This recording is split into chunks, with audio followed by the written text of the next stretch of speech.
Iya, pemirsa Suara Harapan, di kesempatan ini saya boleh dapat mewawancarai anggota DPRD Kabupaten Kupang, Ibu Desi Balopoe, terkait dengan korban badai siklon Seroja yang berada di Desa Pukdale, Kecamatan Kupang Timur, Kabupaten Kupang, Provinsi Nusa Tenggara Timur.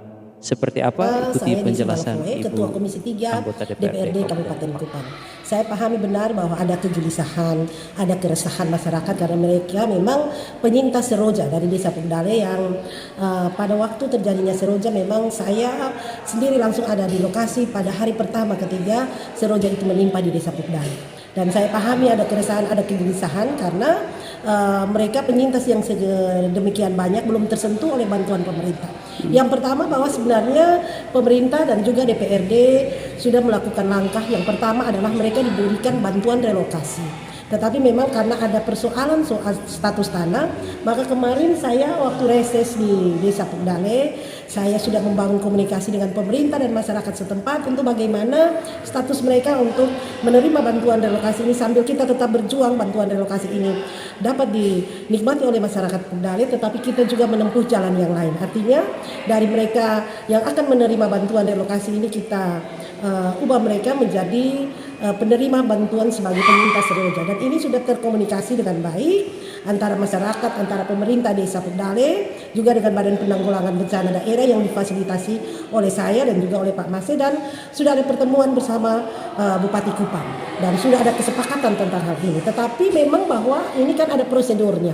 Kita yang pertama supaya penyintas yang 11.000 ini dia bantuannya terdistribusi habis. Setelah yang 11.000 ini 11.000 sekian bantuannya terdistribusi habis, baru nanti akan diurus yang bantuan untuk susulan, bantuan susulan. Nah, saya pahami aja kedatangan masyarakat Pukdale kepada Wakil Bupati ini adalah bagian dari kerinduan, keresahan, tidak apa-apalah. Tetapi jawaban yang diterima saya yakin bahwa tidak berbeda dari apa yang kami sampaikan, baik saya sebagai Ketua Komisi maupun oleh Bupati Kupang, karena memang ini proses yang harus ada tahapan-tahapan. Jadi saya juga meminta masyarakat Pukdale untuk bersabar karena memang semuanya berproses.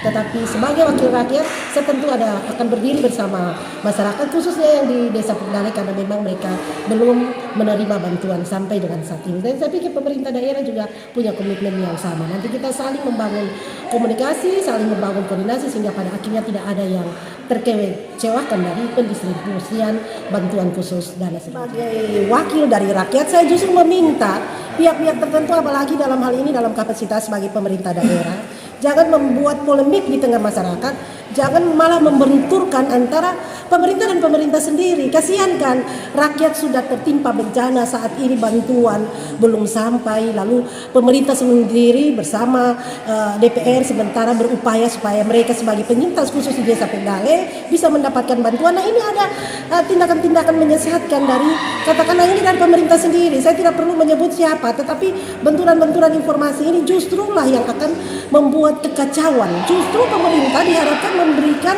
statement-statement yang mendamaikan, tetapi bukan malah membenturkan. Nah, kalau kita berharap, rakyat berharap pada pemerintah, tetapi justru di pemerintah ini ada benturan-benturan. Nah, ini yang sebagai DPR saya menyesalkan. Kan kalau ada pernyataan-pernyataan, pemerintah kan tahu.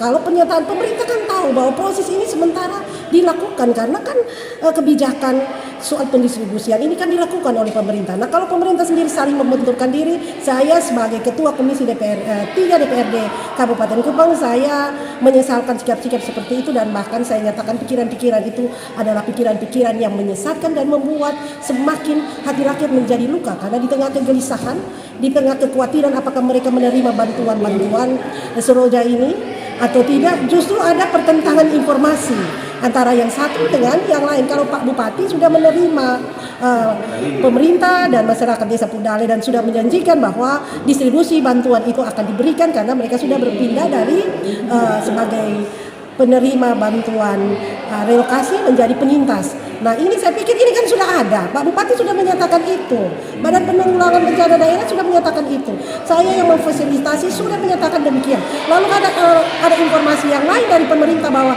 seakan-akan tidak ada perhatian. Saya pikir ini pemerintah melukai dirinya sendiri, mencederai dirinya sendiri.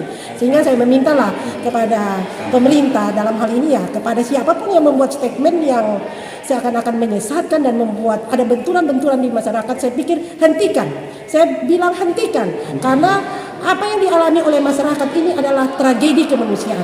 Jangan karena kepentingan politik kita menuju 2024 kita membuat statement-statement yang membuat masyarakat semakin terlukai, semakin merasa nasib mereka tidak tentu. Padahal kepentingan kita sebenarnya adalah kepentingan politik. Saya minta bahwa siapapun yang karena kepentingan politik memberikan statement-statement menyesatkan, hentikan, karena ini tragedi kemanusiaan.